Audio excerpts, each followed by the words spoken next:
Greetings, everybody. So we were talking about abstract spaces X. So X was supposed to be X was slightly unspecified moduli space of vacuum.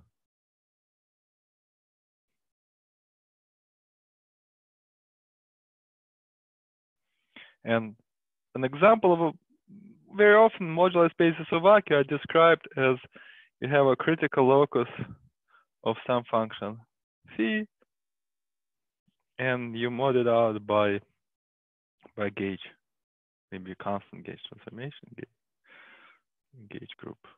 All right, U, the gauge group.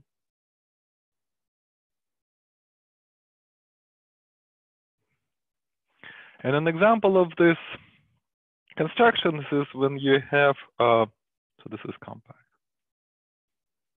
An example of this construction is what appears in supersymmetric gauge theories is when you have M, which is M stands for matter.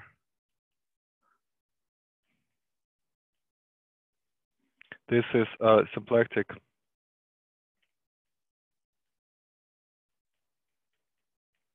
representation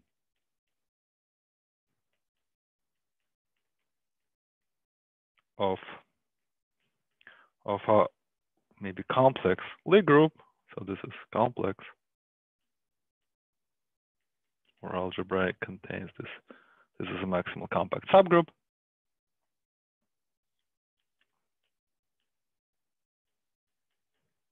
And then your X is the symplectic reduction. Means you take M. Sometimes you denote it. Take 4 lines. Well, people write 3 lines, 4 lines, and so on and so forth. So this is you can explain like this. You can say, well, this is you take the inverse. If you take the 0 locus of the moment map. So this is moment map.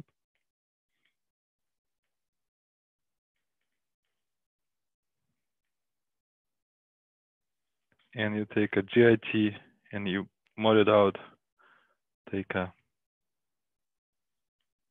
GIT quotient by your group G, which you can also describe as you take the inverse image, take kind of like a hyperkähler moment map, inverse image of a point of the form 0 plus some element theta, which is this is central, and you reduce it modulo now the compact group. And what's the hyperkähler moment map? The hyperkähler moment map goes MH, that is the mu, which is maybe I'll write mu C, but that's the same. This is the same as the complex moment map. And then direct sum ordinary moment map. So this is for the this is a symplectic complex representation. It has the has complex symplectic form, but also has a real symplectic form, the imaginary part of Hermitian form. So this goes into the dual of G tensor. You can write C plus R. It's in this part that this guy lives. And the function phi is just pairing. So to achieve this, phi is the pairing. Phi is the pairing of this hyperkähler moment map with an element. Right, psi h. Psi h is an element in G.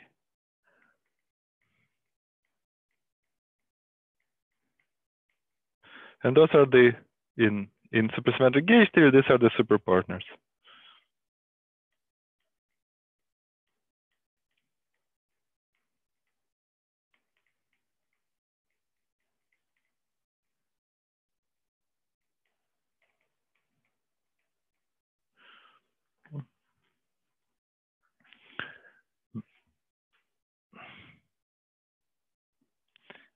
So that's a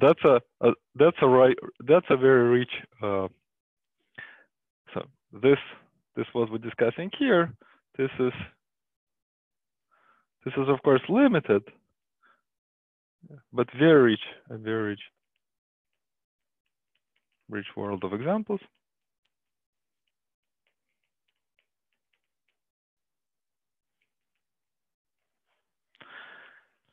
However, if we restrict it to the case where inside, well, you take any group and any symplectic representation, like for example, you can take any group and any representation and then take its dual, like a cotangent bundle to anything is a symplectic manifold. So any representation plus its dual is a symplectic representation. So that's a lot. But if inside in this world, if we're interested, very special case when X is smooth,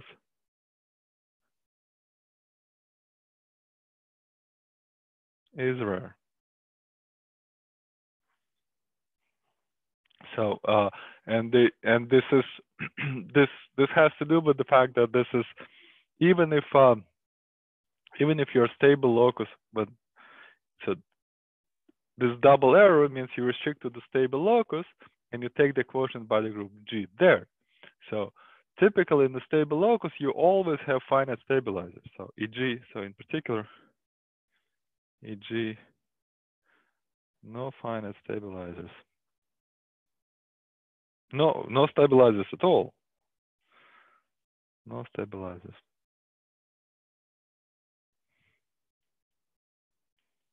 In the semi-stable locus, in inverse zero intersect semi-stable locus. And this means, I don't know a theorem to that effect, but this effectively means that, so effectively this means that M has to be small. Meaning because if you have a representation in which small means it's weights that appear in this representation, M cannot be very large, have to be basically indivisible. Because if you have a weight which is a square of another weight, then it has a stabilizer of order 2, and it's very hard to get, the corresponding vector. Suppose you have a vector which has a chance to be stable based on some numerical criteria, then if its double is going to be also stable, its weight vector with the weight which its double is going to be also stable, but that has a stabilizer of order 2 or whatever, some finite group. And so this has to be. So for instance, the only examples. So for instance, is for the case we're interested in Earth, for G equals maybe a product of groups GLN. So I remind you that the products, although you may look down, if you know many different groups, you may look down on groups like GLN, but GLN is the most important group, and it is the gauge group of the standard model is a product of unitary groups. So it's somehow you can.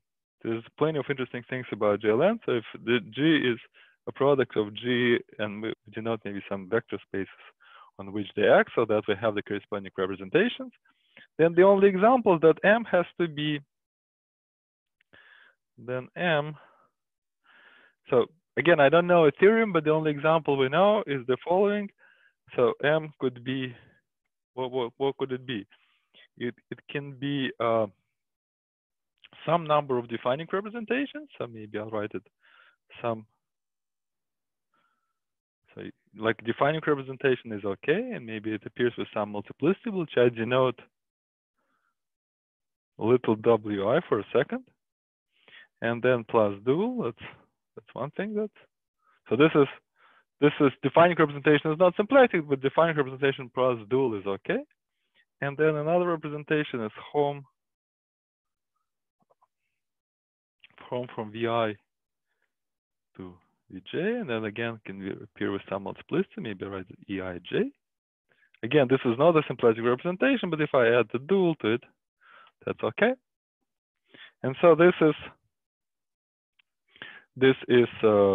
the representations. So if you look at the homes between them, then indeed there's no divisible weights.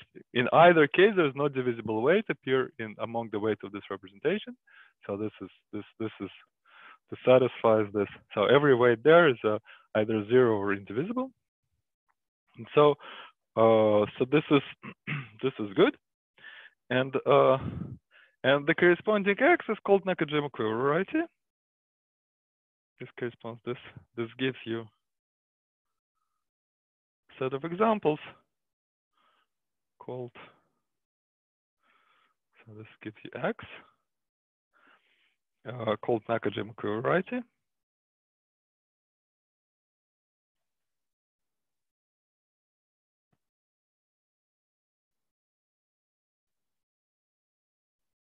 And what is the quiver? The quiver is you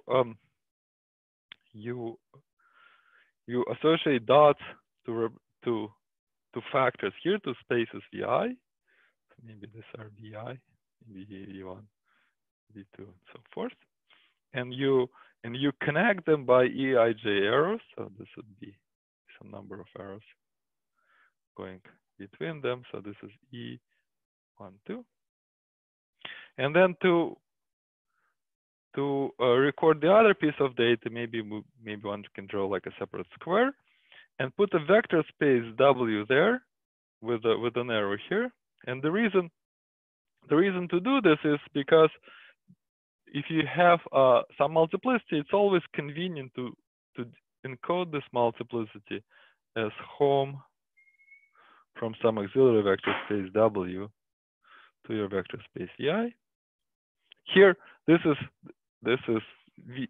not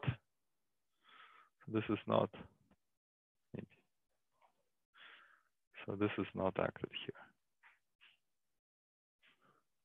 GL Vi does not act here.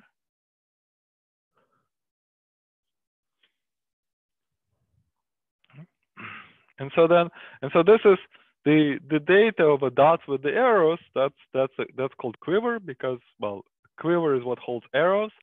And anyway, that's the tradition. And so then, and kind of a very, very important observation. So, well, maybe before we do an important observation, that what is the group of automorphisms? So what is the group? We ask what is the group of automorphisms of this representation, and then this observation is that G commutes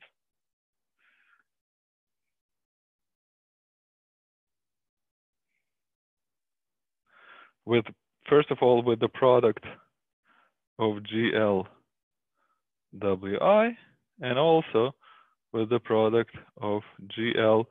You can similarly promote this multiplicity, this H multiplicity to a new space, maybe Eij. So where is this? It's this Eij. It's a space of that. It's a multiplicity space here. And last week we looked at fixed points of elements here. So fixed points. So if we act on edges, so fixed points here,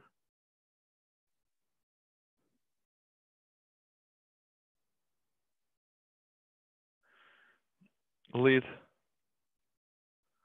to fixed points here, elements here of these elements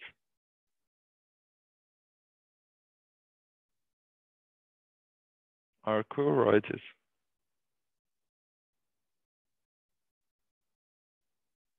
with, so maybe we denote this quiver Q, and that would be equivarieties that are some covering spaces. You have this is some actual covering space of this space. So if you have, like, for example, here you have a triple arrow. That triple arrow you would go to. This means as you go along that triple arrow, I mean, these three different bridges will now lead to 3 different islands. So but today we don't want to touch that today. We would like to look here And so if I have a fixed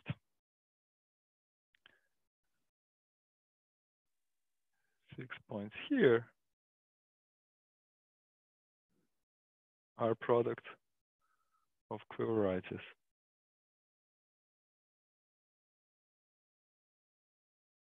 of the same type.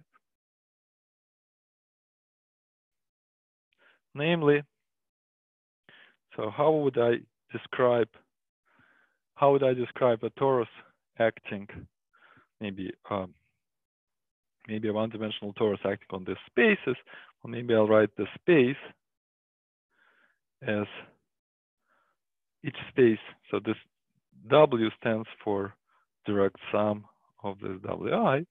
Maybe I write as this W prime direct sum, some element A, scaling W double prime, meaning that in my groups, in each group, it means I have a one parameter subgroup in this group, which has the form that I have 1, 1, 1, A, and here I got W prime I, and here I get W double prime I terms. And so this is kind of a product of those. And so this gives me a one parameter subgroup in this GLWI. And then kind of an important observation is that if I define X of W to be direct sum of overall V X V W, then X W fixed locus of this torus, maybe I'll just write A,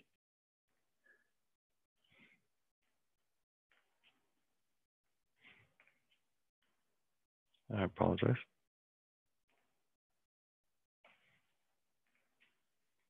That is X of W prime direct product with X W double prime. This is very important. The fact that there's this kind of factors, that's really important.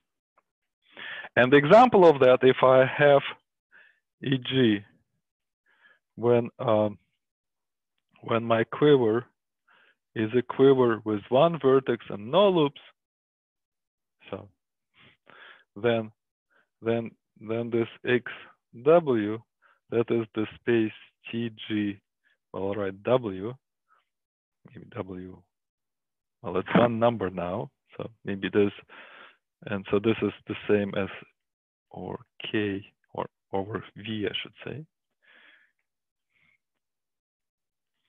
T star Grassmannian V dimensional subspace and W dimensional space.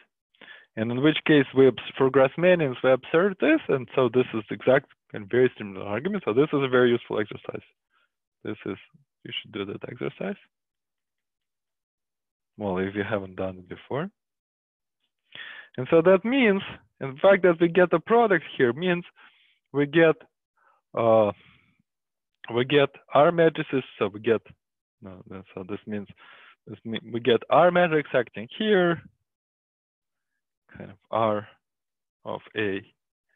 This is the R matrix, would be the R matrix.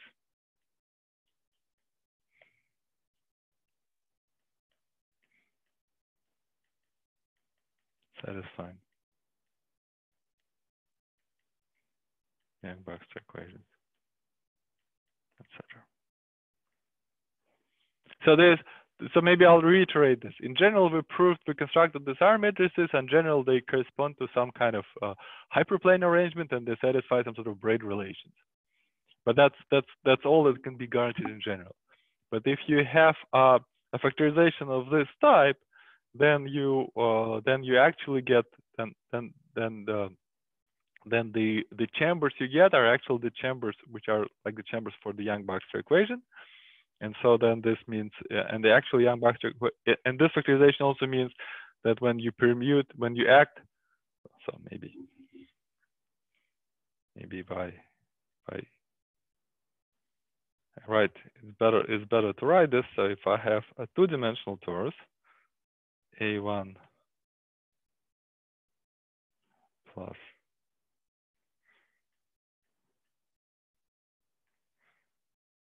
A2, then the corresponding diagram would look like just like the diagrams we like. So that's like, for example, where the fixed locus where A1 is equal to A2 is here we get the locus. That fixed locus is just x of W prime cross x of W double prime plus W. And this R, maybe, and what, let me rename these things a little bit.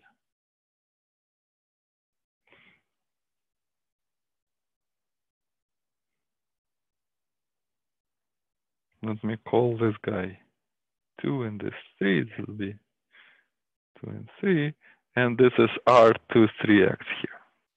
And not only does they satisfy Young-Baxter equation, but the actual, since this is where the action happening, it's just not touching the other symbol. So that's some kind of, that's Young-Baxter equation is, strictly speaking, a little bit, it's a little more refined than the braid relation. Braid relation says you have 3 operators that satisfy an equation, but Young-Baxter equation says you have an operator which, in fact, it only affects 2 spaces here. All right. And so this would give you, since you have a Young-Baxter equation, this gives a quantum group.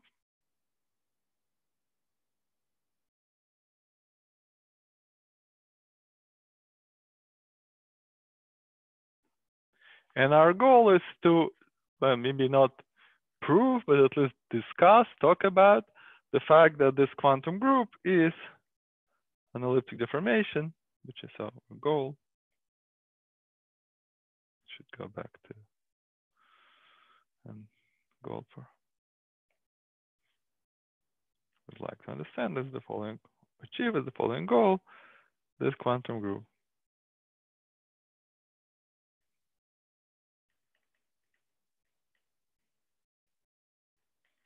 It's an elliptic deformation. Remember, in full generality, we constructed an elliptic solution of Young-Baxter equation. So it's elliptic deformation. Deformation means you have a quantum group, it's in particular Hopf algebra, and in fact, you call the Hopf algebra a quantum group if it is a Hopf algebra deformation of a Hopf algebra of group theoretic origin. So this is maybe slightly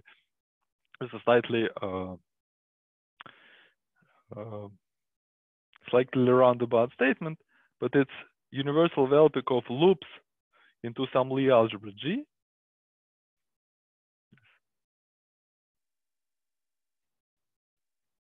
Loops into G, where G is a Lie algebra.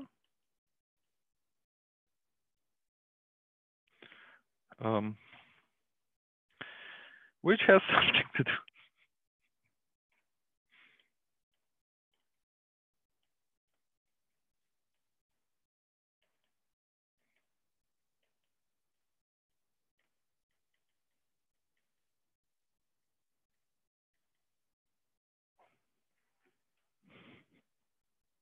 Right? So this may be a polite way of saying. So this is a polite way of saying that this is not the Kac-Moody algebra associated to the quiver.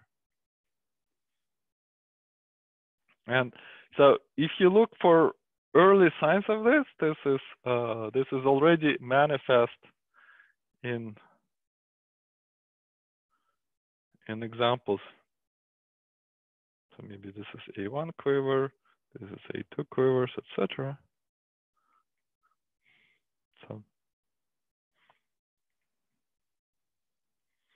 So this quiver gives you the G Kac-Moody is the corresponding. So maybe let's just do let's just do this example here. The corresponding GCAT smoothie, that here would be SL3. But the G we get here, and we already saw it in the Grassmannian. The G we get here, we saw it for the case SL2, but what you can believe here, that is GL3. Okay, this may not be such a dramatic difference, but the general principle is that the center, so the rank of the center in general, it's always the case that the rank of the center of G is equal to the number of vertices. No, even worse, right? So this is somehow even bigger. Plus, there's even more center here.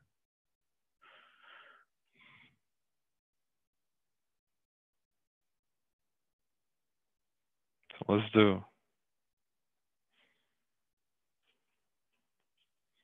So even more. Plus more center here.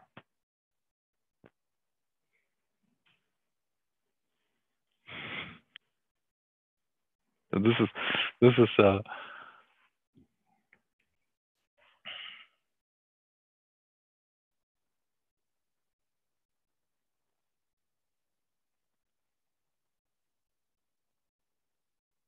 yeah, maybe let me take this back and maybe let me. So there's certainly center here, and so maybe let me think about it a little second. So this is maybe we'll get there. It's not, maybe it's not exactly equal. So so this is, but maybe more dramatically, that if I take so the algebra we want to talk about today, we want to talk this algebra. This is a I guess it's a, what's it, A1 head or a 0 head? I guess it's A0 head quiver. All right, so because if I want like this one quiver, this is A2 head by usual notation. So we'd like to talk about this quivers.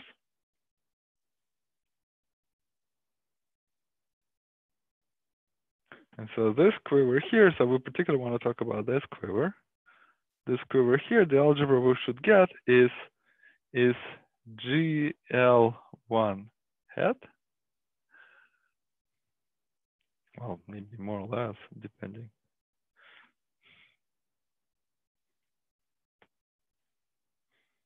So I'll talk about this in a second. So this is, it's more or less GL1 head. What is GL1 head? GL1 head is the Lie algebra generated by elements. These are loops. These are centrally extended. These are loops into GL1 plus rotation plus central extension. So the loops into GL1, the coefficients of that are called maybe alpha n. And then rotation is an element which is of the form, maybe rotation is something like, well, d by dt. And then a central element, C.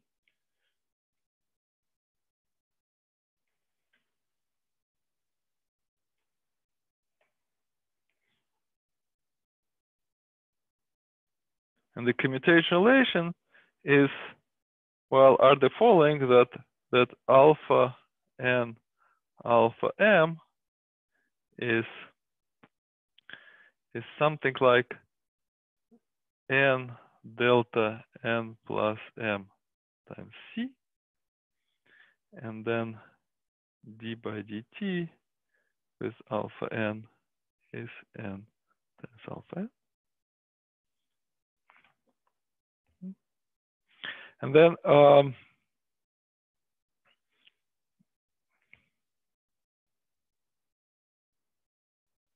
and the reason for this approximate equality is that alpha 0 is, you have to put alpha 0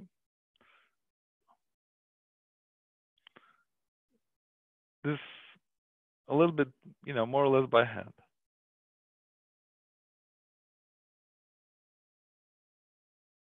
You see that this is depends on again, it depends how you define these things.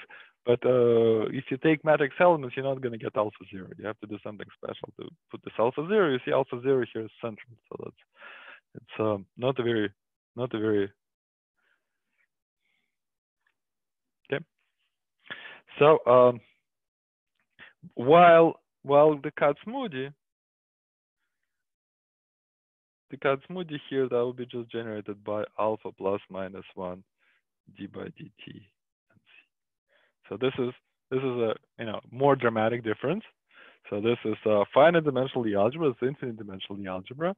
So this is, but the difference is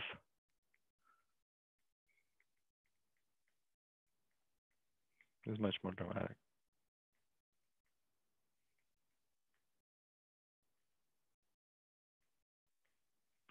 Polar course.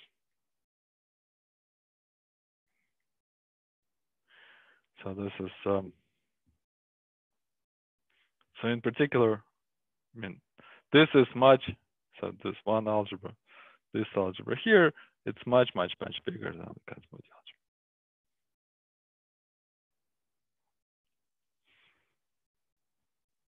algebra. Maybe, but this is the most important case in which, so this is in some sense the most important case.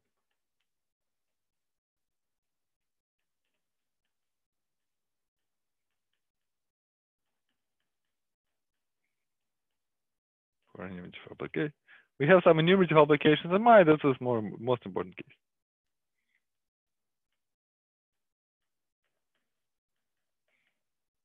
And why is it the most important case? Is that if I take for the reason being is that for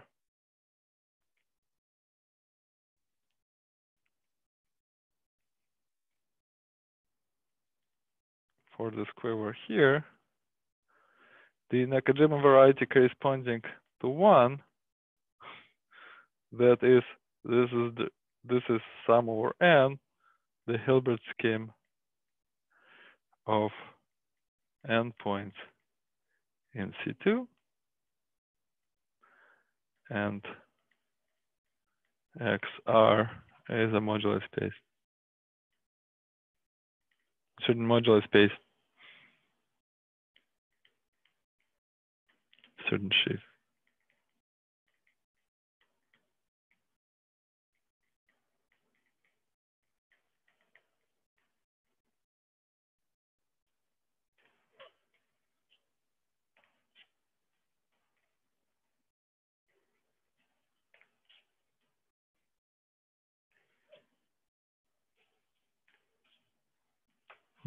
So here, so what does Hilbert scheme parameterize? Hilbert scheme parameterize a point here is an ideal, sorry, C2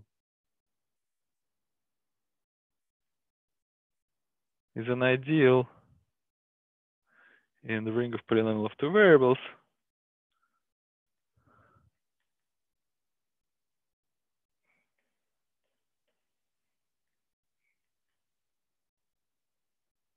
of codimension n.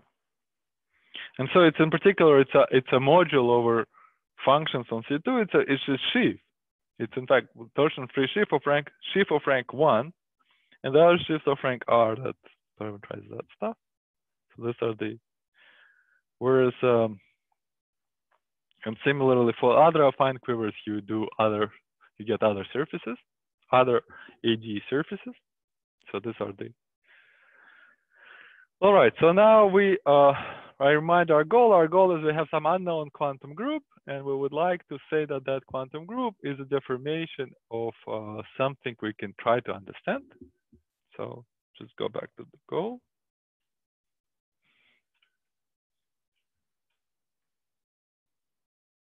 Again, recount the goal. Goal, understand.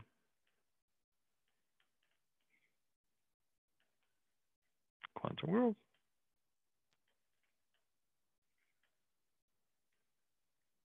As a deformation of U G hat, where in this case that would be GL1 hat and another hat. Right. And okay, so this means so how we would like to proceed? Well, if we'd like to understand deformation, it's good to have a starting point. So where would we look for a starting point? Starting point, a good starting point is that we would like to find a place where the R matrix is actually 1. And go from there. So this would be this one could, in principle, one could do it by, if we have this parameter h bar, we can set it to, we can make it trivial, and then R matrix is 1. But that's a little too that's hard deformation theory. We don't want to do that. We would like to move, changing h bar. H bar is deformation parameter. In this line of argument, you never change h bar. Very seldom change h bar. This is too hard. Instead, we would like to first. So I remind you, we were trying to compute the. So we look at this. We look at the elliptic group, elliptic quantum group.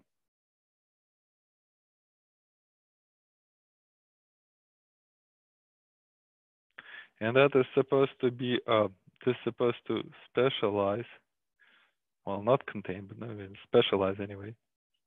What's the word? Specialize, maybe I'll write like a squiggle like that. Degenerate, specialize with some choice of parameters, has to specialize to ordinary quantum groups, and we will write UQ of G hat. And that can further specialize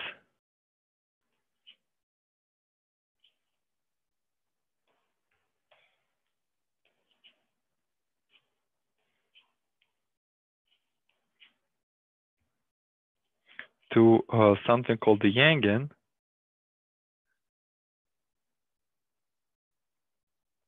which is now, this is now graded deformation.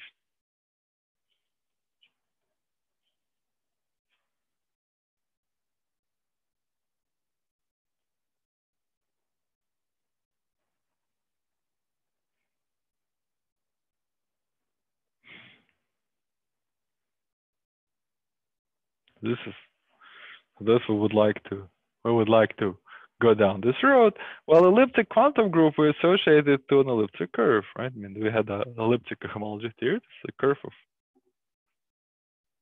E of elliptic homology. Remember, we were interested in some covariant elliptic homology of X. And the degeneration here is when you take the elliptic curve and you make it a nodal elliptic curve. And this corresponds to a cuspidal elliptic curve. So this is here the formal group is just the so here I remind you that this is the group of smooth points on a cuspidal elliptic curve is just so here the group of smooth point is the multiplicative group of your field, and here's the additive group of our field. So the additive, so some kind of additive formal group.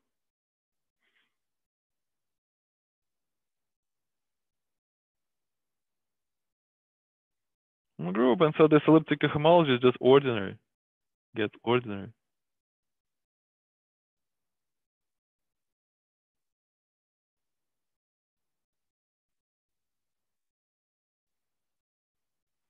And this is a graded theory, ordinary current. So elliptic elliptic homology and K theory, they only periodically Z mod 2 graded, but so this is ordinary homology is Z graded, and so this is why this is nice. All right, and then we have to say a word about what it means to have a stable envelope here. So stable envelope here was a section here. Stable envelope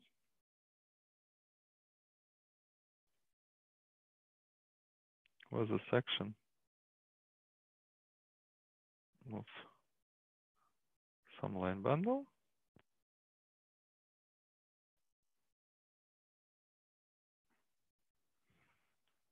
And from here to here,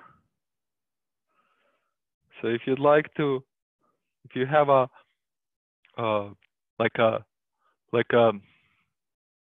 in particular it had some like when this if we restrict stable envelope to a fixed point, that would be a section of a line bundle, so in particular stable envelope restricted to a fixed point, or not fixed point, maybe fixed component.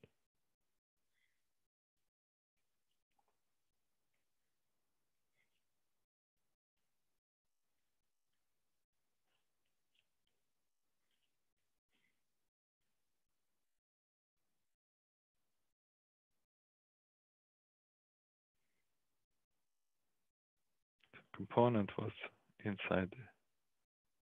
Right? That was a section of.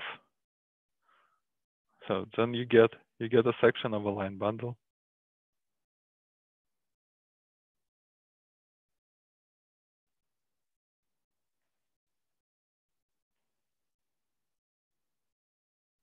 On, well,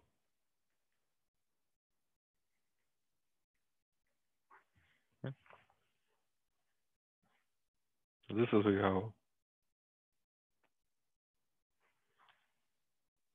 which is that's just and that is an abelian. So that's this elliptic. It's an abelian variety. It's our curve E raised to the rank of A,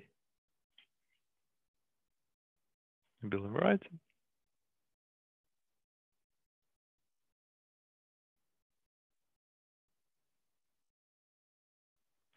And there is a very good theory, and the pinnacle of which is a theory developed by Alexeyev. Is if you have a line bundle on an abelian variety, what's the degeneration theory of that? And the way you should imagine. So this would like to. So we have a. I'll write it. Denote this abelian variety E. So if we have a pair of abelian variety and an ample line bundle, these guys are ample. Then what does the degeneration theory look like? So if I have so this is, we already had this this kind of example. We had an abelian curve degenerate to a nodal curve. The nodal curve we can write as a nodal curve. That's the same if I take, this is like P1 with 2 points identified, but which I can write as in fact an infinite chain of P1s modulo the action of Z by translation. I can also, if I have an elliptic curve, it can also degenerate to maybe you can have a fiber which is not a single rational curve glued at 2 points, but a chain of rational curves. And then you should imagine that this is, maybe I was a little too ambitious here, is that so this picture would look like, again, but now you have 5 different curves. So I'll try to do 5 different colors here. Maybe 5 was a little too much, but not too late to change that now. So you get and then it depends periodically, so forth. So still mod Z.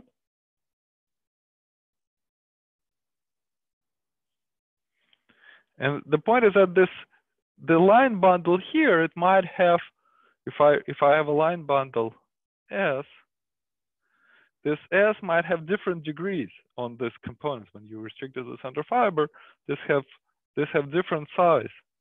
These components have different size.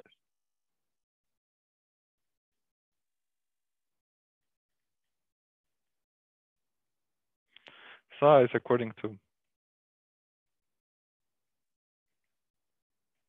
the degree of S. You have a line bundle, you have different degrees on the different components. So this would be a picture of so you have like P1s, 5 P1s of sort of different degree, different size. In the sense that if I have so each of these are size means if I have a toric variety, which are these guys are, plus an ample line bundle, this data I can code by a polytope. Like for example, you know, for P2, I'll have something like this by the toric polytope. The size of that toric polytope has to do with how big is the line bundle, like how many sections does it have. Like the integer points in that polytope are the sections of the line bundle. Or you can say that this polytope, the image of the moment map, where the symplectic forms come from that line bundle. So that's another way of saying the same size. And so then if you have a higher rank, if you have a product, two elliptic curves, so maybe take it square.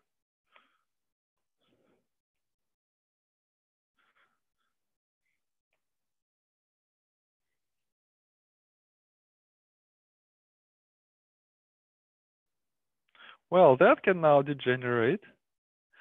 So if I have a abelian variety of rank 2, that can in principle, so this is kind of like a periodic, or 2 is an example, so it's like going to be like a periodic toric variety.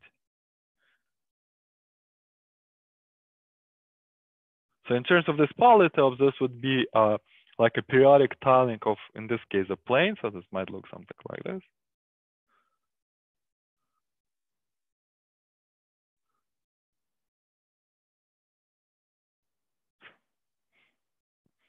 That's an example where this pieces like here you see the P2 pieces, and they have different, and their sizes have to do with how big is the line bundle, what are the sections of the line bundle in that particular variety. So that's something like, or you can have some many pictures. You can draw many periodic tilings like that. And so this would be now modulo, in this case modulo Z2.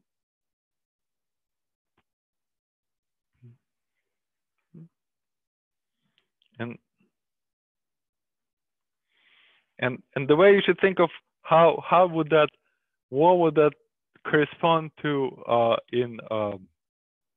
what would be that correspond to in homology situation? Well, suppose let's go back to the case.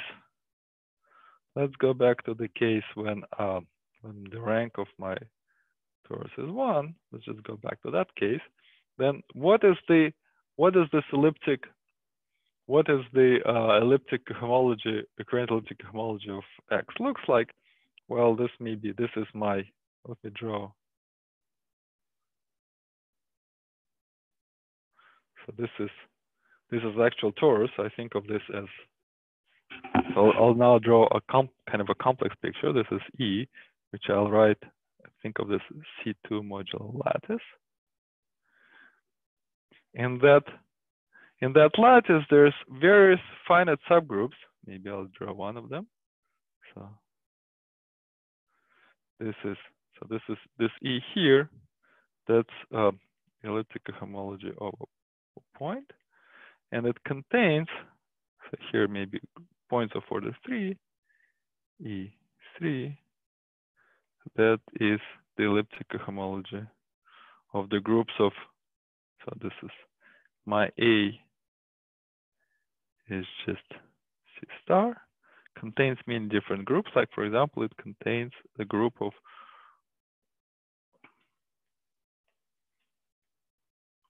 roots of unity of order 3. And so the corresponding subgroup here, so this is mu 3 over point. So it's embedded, the canonical has, since it's a subgroup, there is a map and it embeds it here. And then if the elliptic homology of X, well, this looks like maybe this lives over that, has several components, but which may intersect over this point. But what we observe here over this point, assuming this is a point exactly of order 3, and no, so this I picked it so that it's a point of order 3, and it somehow doesn't belong to any smaller subgroup. Then what the fiber would look like here, that would be the fiber would look like the current cohomology, the C star current cohomology of the fixed locus of that subgroup.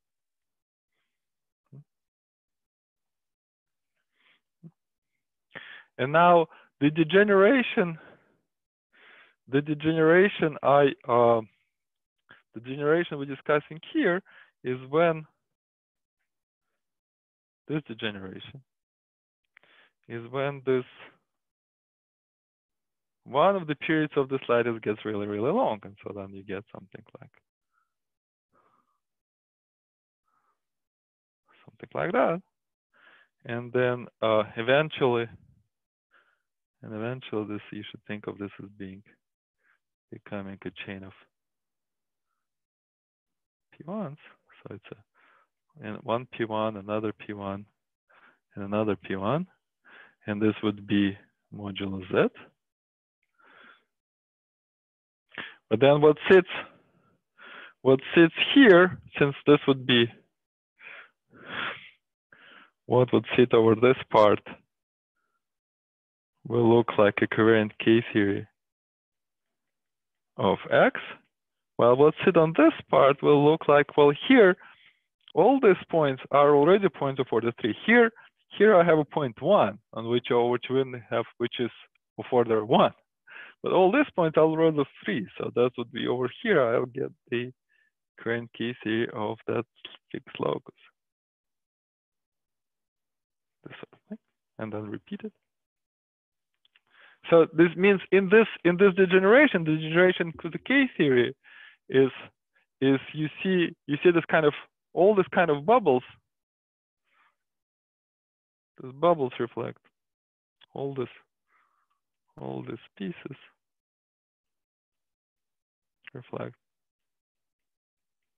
fixed points of subgroups. Just like in this example. Okay, but we're not interested in K here. We're interested in ordering cohomology. In ordering cohomology, the whole lattice.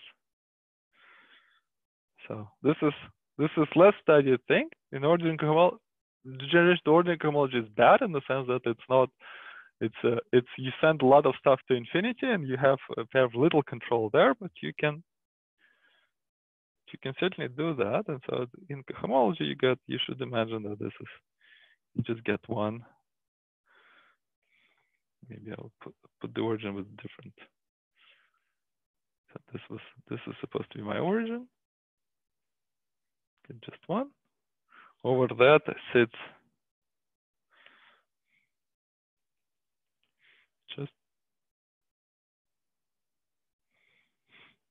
just ordinary current cohomology of my space X, and that's it. I don't see all other points. Everything else is at infinity.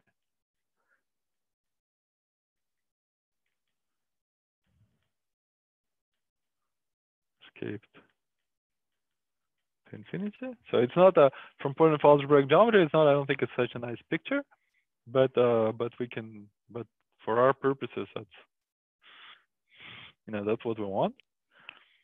And so going back here is that stable envelopes Remember, just remind you that it was supposed to be like if I take a stable envelope and restrict it, so maybe I take it restricted to some fixed locus. Well, stable envelope was a correspondence, so maybe I'll restrict it to you take a stable envelope of one kind of one component restricted to another. So this was in elliptic homology. So for a smooth elliptic curve, this was supposed to be is a section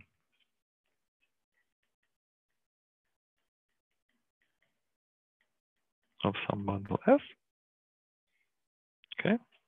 Now for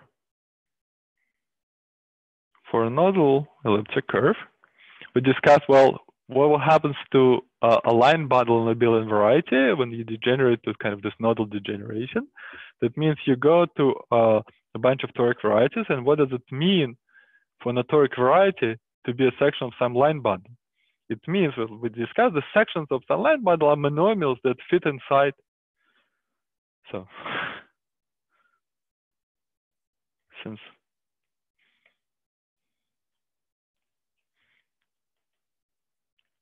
sections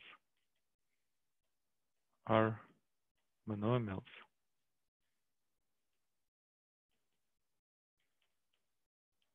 that fit inside corresponding thing, so then the condition becomes that this is what is meant to become a section. It means that the Newton polygon, we have the Newton polygon or Newton polytope of that has to fit inside that polygon. This is why polytope defining a line bundle means, okay, well, that means that's what it says. And then what is that polytope actually? that polytope is, well, it's easy to remember. So that line bundle here, that was coming from, that was that guy here. That's like the theta bundle over polarization twisted by something of degree 0. And so that polytope is nothing but the Newton polytope of the analog. So this is like the Euler class of polarization. So the corresponding thing is the Newton polytope of the exterior algebra of the polarization restricted to my Fj.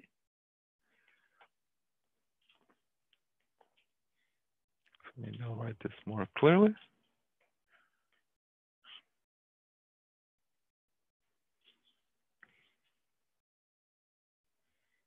And then plus,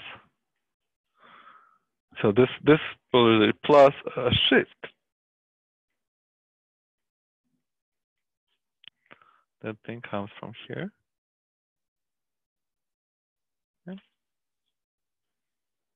Okay, but we're not interested in that step yet. We're interested for the cuspal elliptic curve. For the cuspal elliptic curve, everything, all the divisors, all the information, all escape to infinity. It's everything at infinity. All it says, all that survives, is that the degree in the variable say.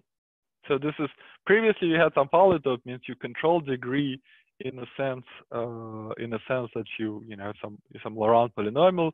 You think of that, the degree of that Laurent polynomial as the corresponding Newton polytope.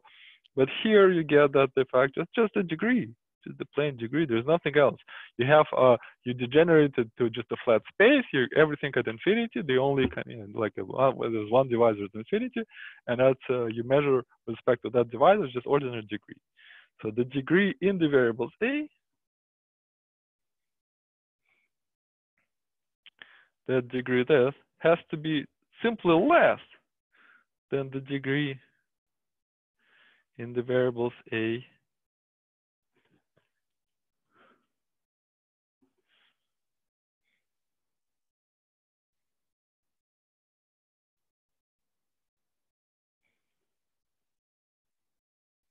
I apologize, of the corresponding Euler class here. But that degree of this, this kind of, this is like the Euler class. That's right.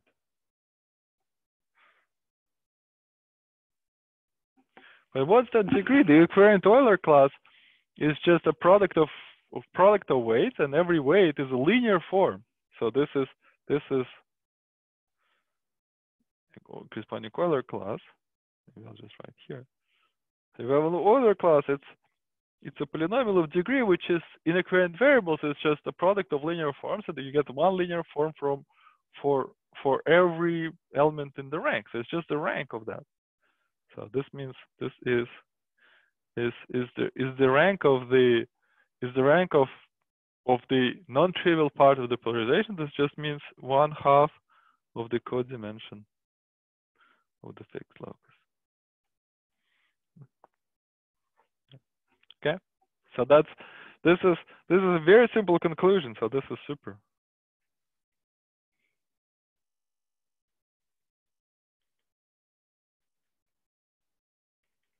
Right. In cohomology, you don't care about any details. You get some equivalent cohomology class. It's some polynomial. All you remember that the rank of the degree of that polynomial has to be less than half of the codimension. That's all there is. And then this is you can, yeah, this is, you don't have the elliptic theory to develop that theory. This is, you can directly see that this is existence and uniqueness.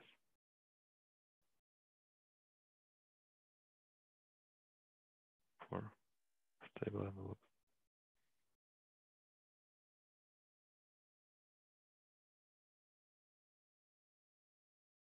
In ordinary cohomology is rather easy. You don't need the elliptic theory. It's good to have elliptic theory. Like, for example, in existence and uniqueness in K theory, that's delicate. But existence and uniqueness of this class is, since again, you're controlling some very, very minor thing. You're controlling just degree. If you have some polynomial, you're not controlling a Newton polygon, you're nothing like that. It's just the degree. And so maybe it's and the reference, so you can, there's a reference for many things I say. You can go back in the old book of Davesh and I. So this is quantum groups and quantum cohomology group. It just does it. That's very easy. All right. So okay, what was the conclusion here? The conclusion is that when we take the stable envelope,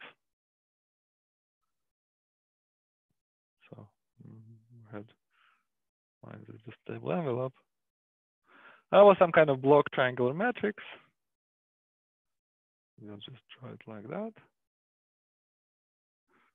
Right. And then so it had some zeros here. Here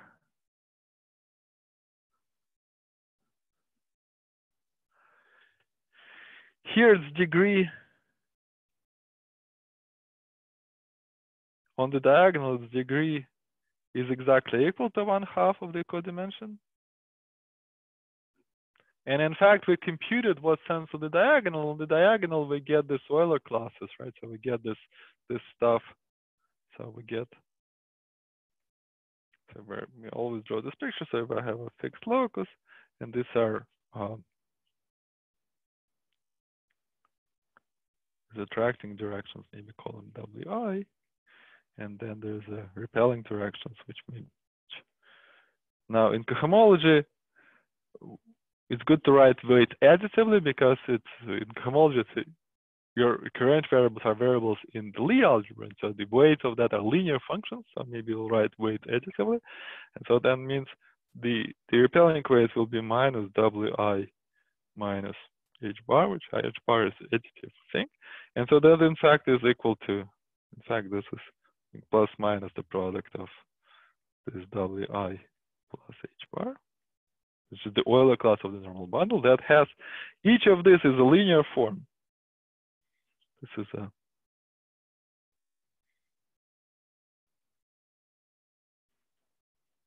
linear form in current variables.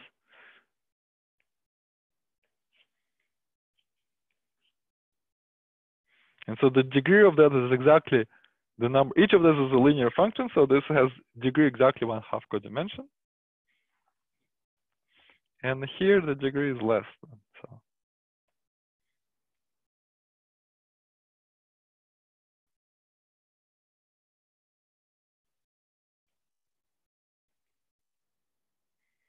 So the conclusion is that the R matrix has the form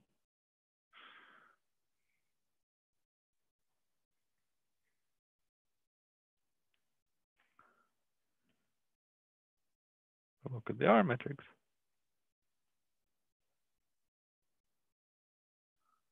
That has the form here. It's O capital 1 over U. Oh, sorry, whatever, R of U, maybe I'll write it.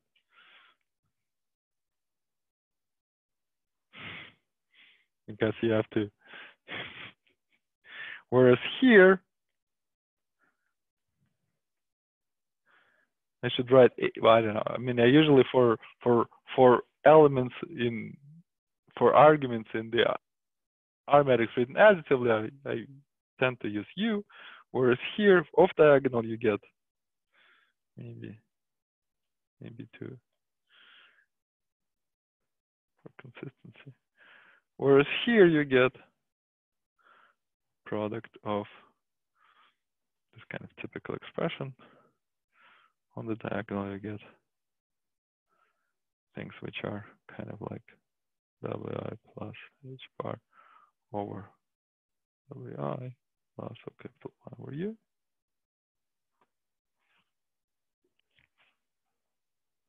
Right? And so this is, of course, when U goes to infinity, this goes to 1, so this is going to be 1 plus O capital 1 over U. And so the conclusion is that we found a point where the R matrix is 1. So this is the rational R matrix, because it has to do with the nodal elliptic curve. So R rational of infinity equals 1. We found a point where it's 1. Right? So in case here, you can also take the argument sent to infinity, but instead of a 1, you're going to get the quantum. You're going to get the R matrix for, you had an R matrix for loop group, for quantum loop group, but if you send the variable to infinity, you get the R matrix for finite, corresponding finite, no, not a finite dimensional Lie algebra, which is not 1, but here it's 1. And so then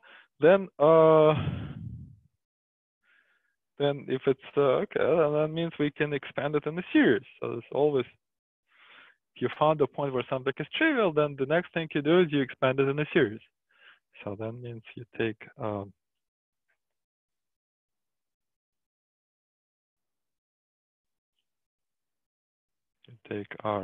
Yeah, I'll just write rational. I'll just drop writing rational. So this is 1 plus. The next term is going to be 1 over U term, but in fact, it's also the case that also R, if we set h bar to 0, this is also 1. This is, so that's we have somehow very, very general argument for that. So maybe we'll skip that.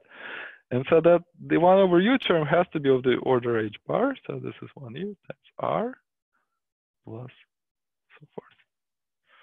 So this object is called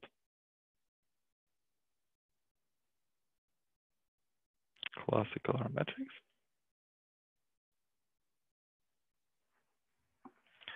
And if we, it has RU from, we had, it has the following property that RU had this following property that if I take,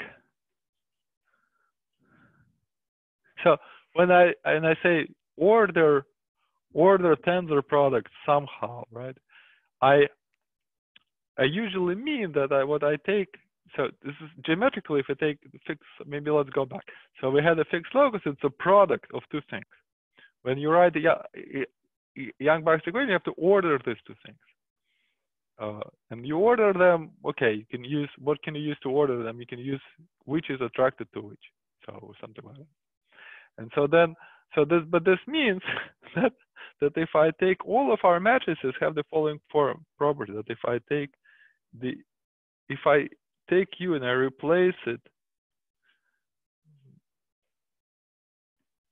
by minus U, then this has the property that it reorders, it interchanges the order and interchanges the order what's stable and unstable. So this has, so it means this, if I permute kind of two factors, that this would be, and then maybe take inverse, that's the R. Has this property.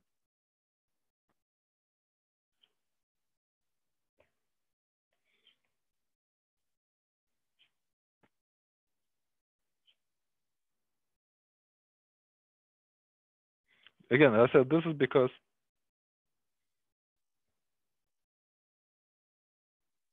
ordering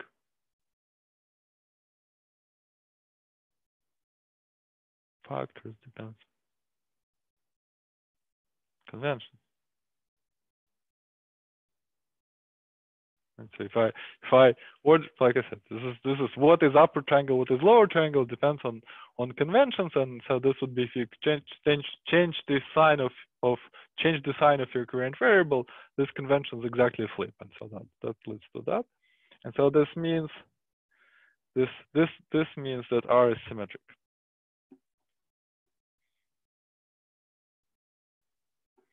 So if I change the sign of U, take the inverse, that does nothing here, and so it means R commutes with the permutation of factors.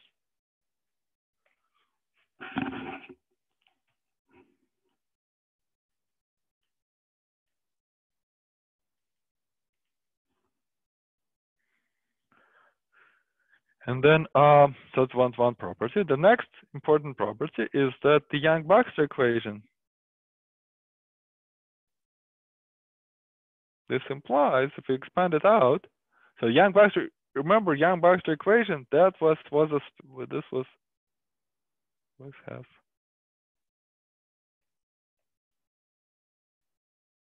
this guy here was with spectral parameter.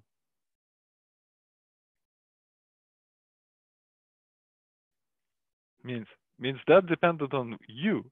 Means to get one equation, you have to pick some terms of degree -2, and there'll be 3 different terms of degree -2 in the Yang-Baxter equation, and they all lead you to permutations of the following equation. That if I take R12 plus R13, that commutator with R23 equals 0,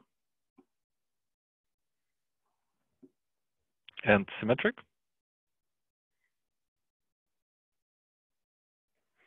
Meaning that you had one equation, but it depended on the variable. This variable is a dependent factor of 3 variables, well, up to scale on maybe 2 variables. So up to shift on 2 variables. And so then in these 2 variables, when you take it's a rational function, you expand it. And in terms of degree -2, you find different equations, which are all permutations of this equation. And so what does this equation say? It says the following. It says that the coefficients, so in particular, so one way to read this equation, if I take the commutator of R 1, 3 with the commutator var 2, 3, that is minus the commutator of R1, 2 with R2, 3. Sorry, this is not higher math, but now in this equation we can take matrix elements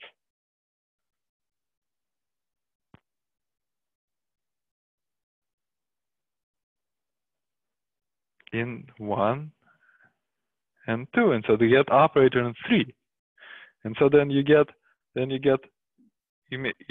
commutator of two things is, so commutator of two matrix elements is one, gives you one matrix element, right? So this means the conclusion is that matrix elements formally algebra.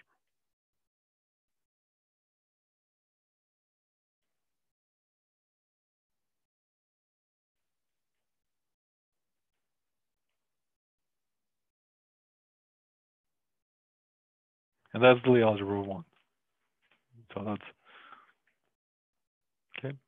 So the logic is we found a point where the R matrix is 1. We take the expansion kind of, and in the first order of that expansion, we find some terms which are give us a Lie algebra, and that's the Lie algebra. Okay. Moreover, since R is symmetric, it doesn't matter in which you take the matrix element, the first or the second, and in fact, so the kind of the R itself is a symmetric tensor. And this says that this is invariant. Is an invariant. And this is invariant, it's just precisely this equation.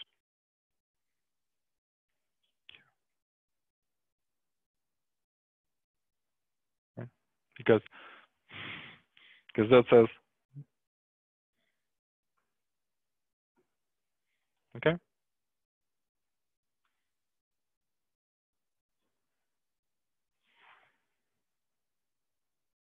All right.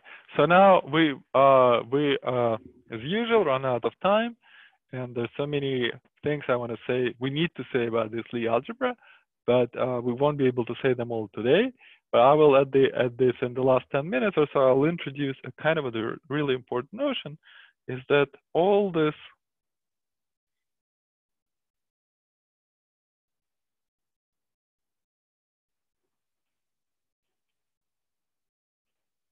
G act by, well, by definition, they act by correspondences on X. This is because they come from a matrix elements of a correspondence, so they act by correspondences. But in fact, they act by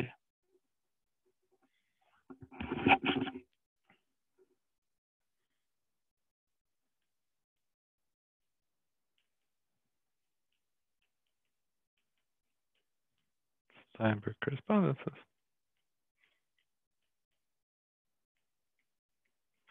And what does it mean? This means that so Lagrangian means, so Lagrangian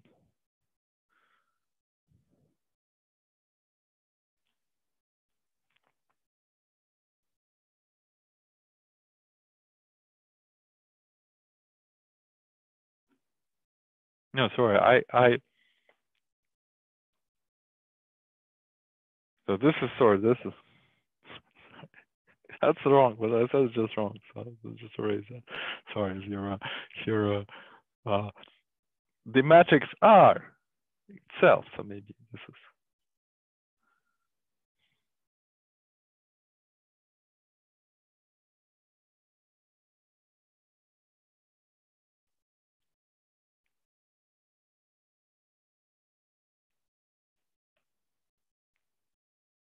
is an example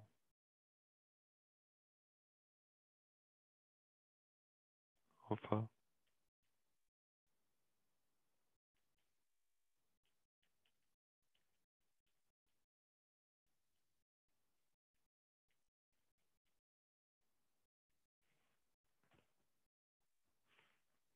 so Lagrangian means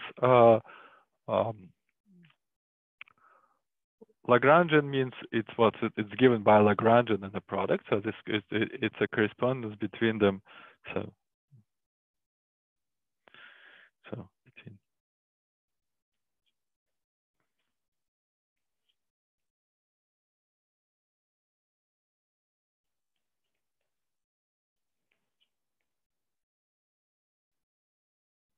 maybe X W1 cross X W2 and X W1 prime cross X W2 prime, where for since they have to sit in some bigger space, it has to be the case that W1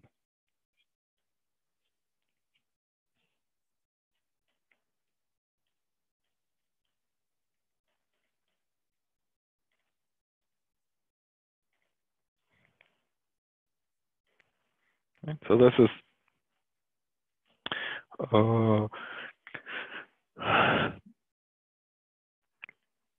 so again, Lagrangian means it is given by Lagrangian, and the Lagrangian, the fact that it's given by Lagrangian, this comes from the fact that if I have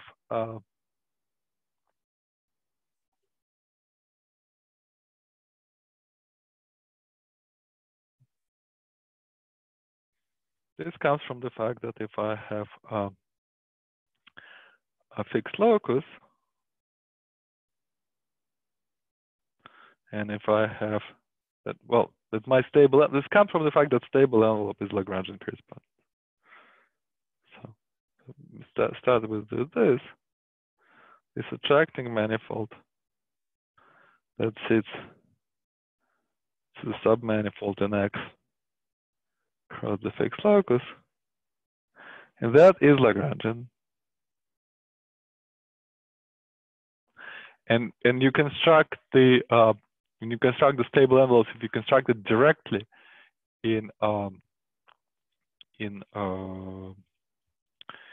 current homology, then you see you can maintain it to be Lagrangian. Why is that? Because if I have fixed locus here, and so this is my Lagrangian, if my attracting manifold hits some other component, then it will first of all will hit inside. So it's this one. The fixed components of in my torus preserved symplectic form, the fixed components are symplectic. And then when it hits the fixed component, it will hit it in a Lagrangian subspace. Well, at least an isotropic subspace, but you only care in the construction of stable envelope, you only care about components of the maximal dimension, so it's going to hit in Lagrangian.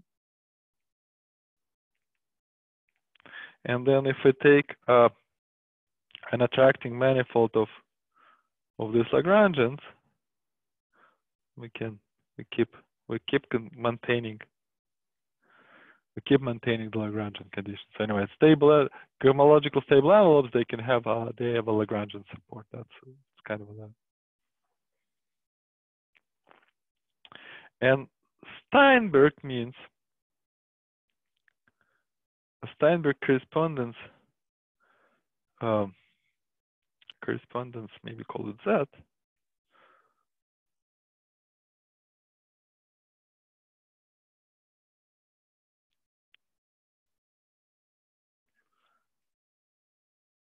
Between X and Y is Steinberg if I have proper maps from X and Y to the same variety, they're proper, to the same variety which I can something affine. And, well, if it's a proper map to affine space, you might as well put it in a bigger affine space, or you might as well put it in the vector space if you want. So this is then such that, so if there exists proper to an affine variety such that Z is in fact contained in the product over that V.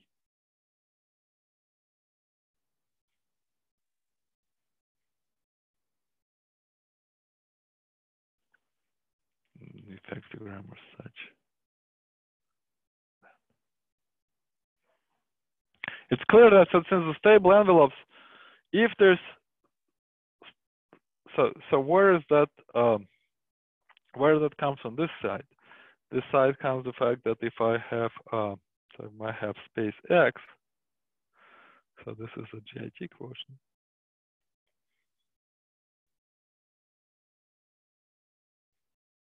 Just my Nakajem variety.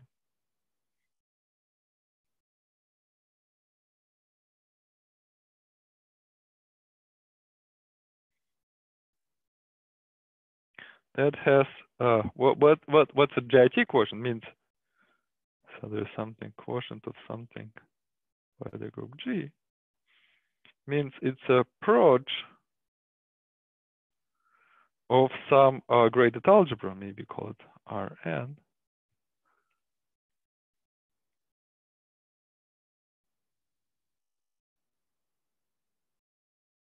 where these are functions that transform by the characters. These are this character is transformed. Well, maybe okay. Maybe I'm not going to explain it.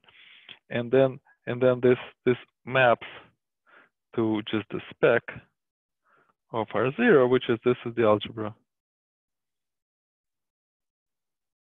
invariant.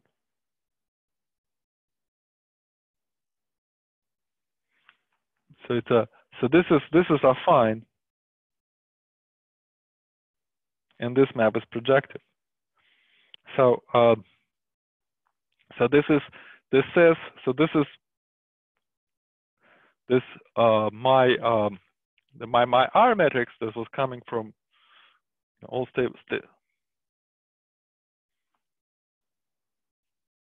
So if I have my fixed locus,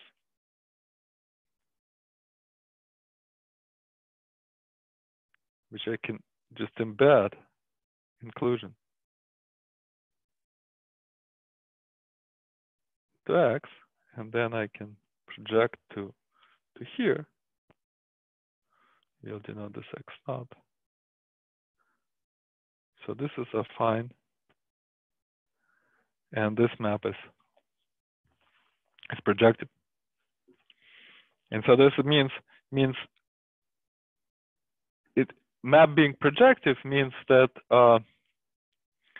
means all these curves, like if I have a curve like that, which is this is a C star orbit that has a limit that both at 0 and infinity. So it's an actual curve. So a curve like this would be, this is curve. Like that would be, this is all the curve.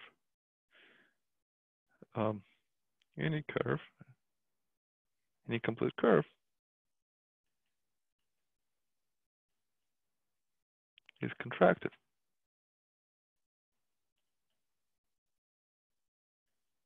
by the map to X naught. Right. So this means if I consider the correspondence of 2 points mapping to the same point of X naught, that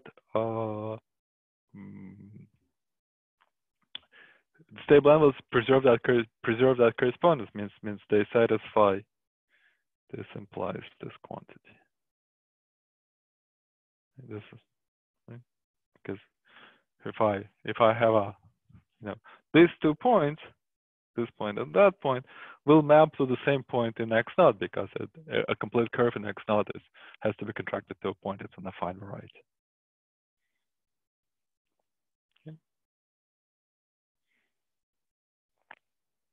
And the kind of the main example, in fact,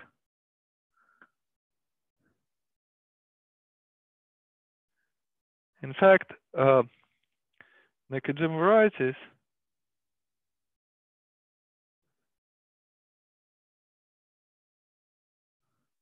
are examples of something called sympathetic resolutions,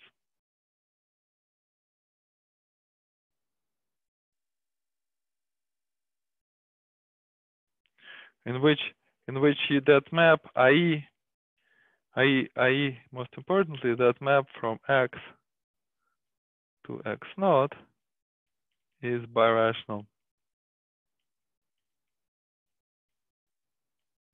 on its image.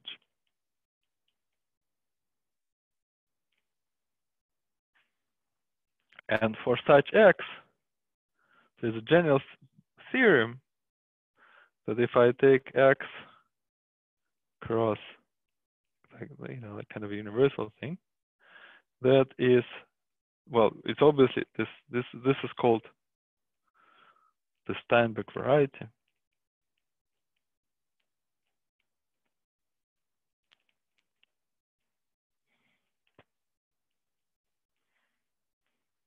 Such. The Steinbeck variety is isotropic. Meaning it's, and in particular, it's middle dimensional meaning, and so it's top dimensional component.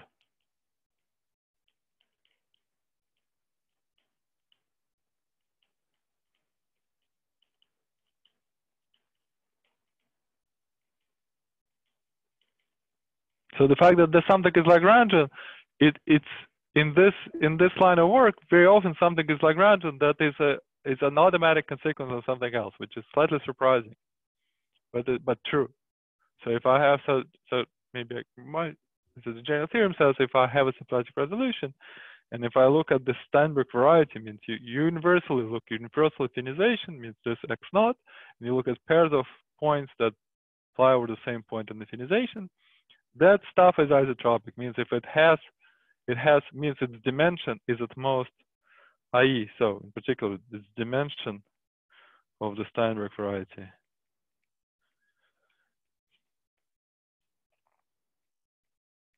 is at most dimension of X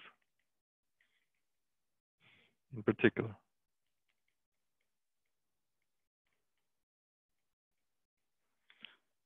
And the top dimensional components are Lagrangian, so that's slightly surprising. We don't have to, in other words, this is very hard to construct in this line of work. It's very hard. Once you have a Steinbeck component, it's very difficult for it to not be Lagrangian. So that's another way of saying it.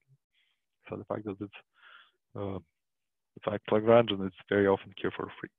All right, so I ran out of time today, and the point is this is the point I want to make is that in general, so so what was this,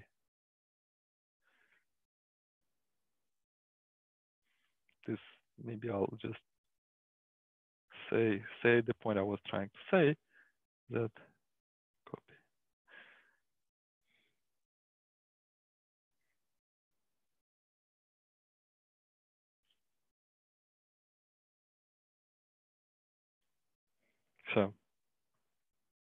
So maybe I'll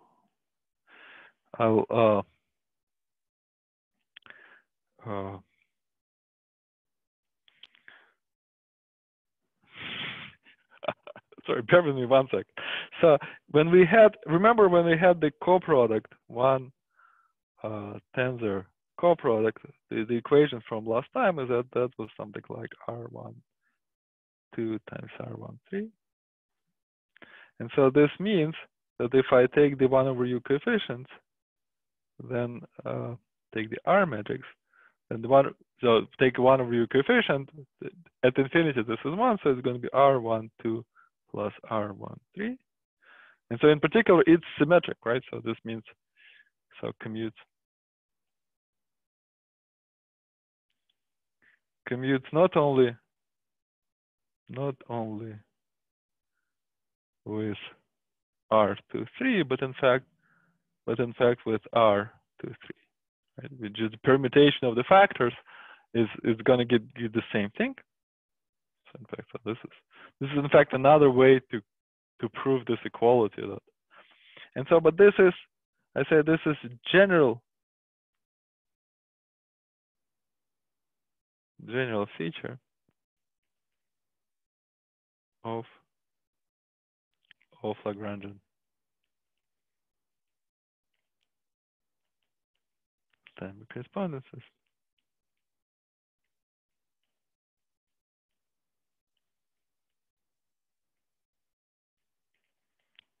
They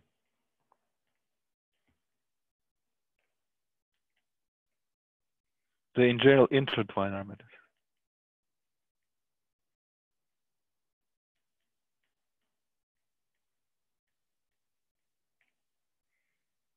Okay, so that's the. So that's where we'll start next time with that. So this is not the this is, in other words, it's very useful to have Lagrangian standard correspondences in. So this is only. This is in cohomology. Not true. I mean, but what I said is what we say here is only about with the Lagrangian and so forth. We don't care about any sheaves, anything. We have a cycle associated with maybe a single Lagrangian and so on and so forth. And that is those intertwine aromatics as a general principle. And we'll start with that next time. And for today, I apologize. I went usually a little bit over time. Questions?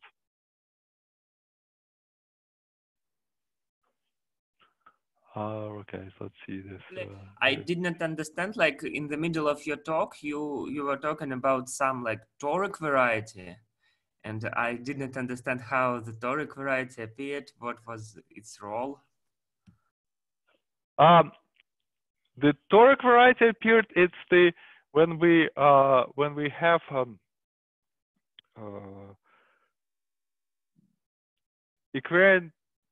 equivariant elliptic cohomology lives over equivariant elliptic cohomology of a point.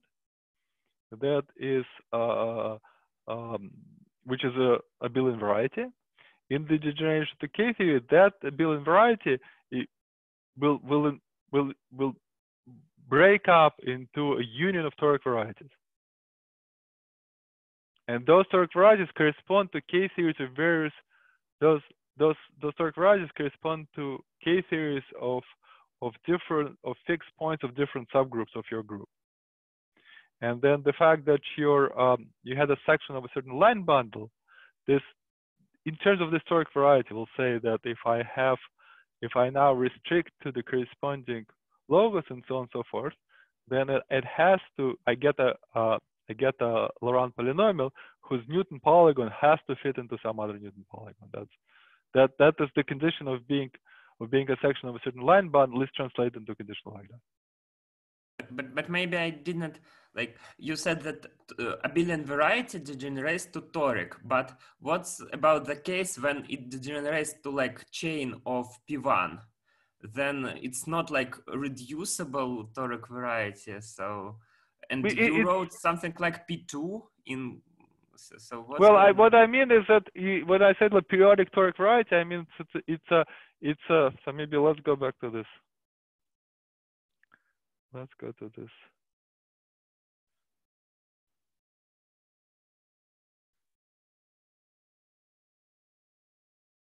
Let's go to this picture here.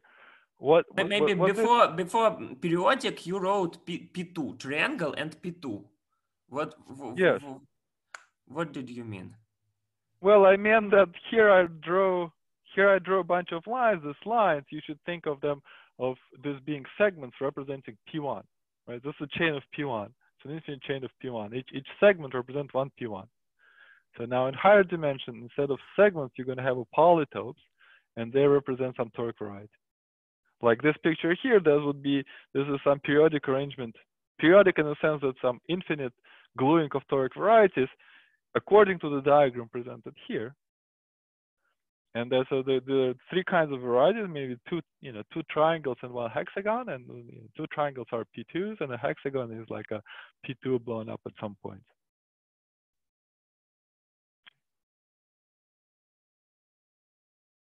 P2 means that you have something two-dimensional. It means that you've got like two elliptic curves, right? Well, it means if you have something, if you have abelian variety of a certain rank, that will degenerate to maybe rank R abelian variety that will in general degenerate to like a tiling of an R-dimensional space by polygons.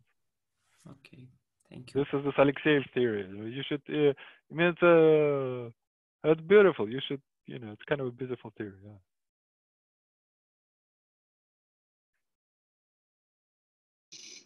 So Melissa asks a very good question, and I've been asking this question myself. Why do we like this X to be smooth? Why can't we deal with orbifolds? And of course, the answer, we should be able to deal with orbifolds, but and this kind of theory of stable envelopes with orbifolds is for orbifolds that should be there. It's and I encourage everybody to think about it. But it's because also in enumerative applications, when we count, eventually we're going to count things, and it's silly to only count things in smooth geometries. At least orbifolds should be okay. I mean, if we have strictly semi-stable points, then it gets much more complicated. But if we just have finite stabilizer, that should be fine. But like I said, I've anytime I'm asked about it, I say by all means we should. There should be a theory like that, and it should be just essential. It should be in some sense no different, but that somehow, nobody did that. But I think that should be done. And Melissa's question is absolutely right. Yeah. It's a little bit like in this also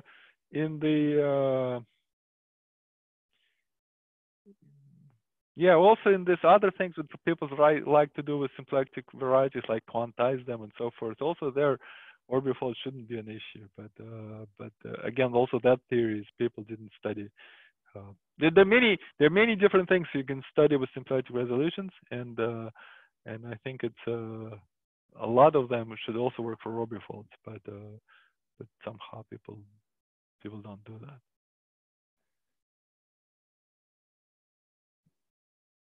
that. What's the definition of a complete curve?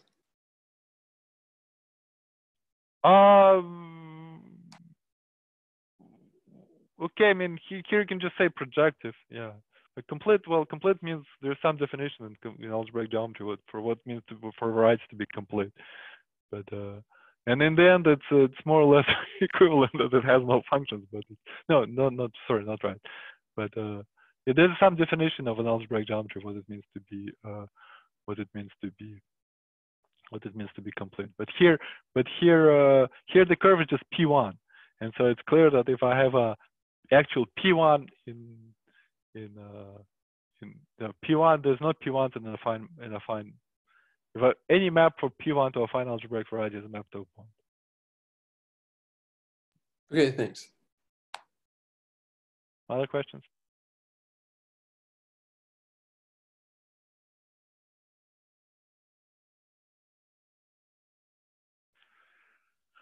Cool. So what you should be thinking about is that I think eventually we'll have to give up this time since there's some other activity at this time, and we should be thinking about a different day or maybe a different time on Wednesday. And so that will be pretty soon. We'll have some kind of poll about what's a good time to shift this course, because we know we're near the end, and I think we'll have to move to a different date, I think. All right, that's one last announcement. That's all for today, and I'll see everybody next week. And thanks.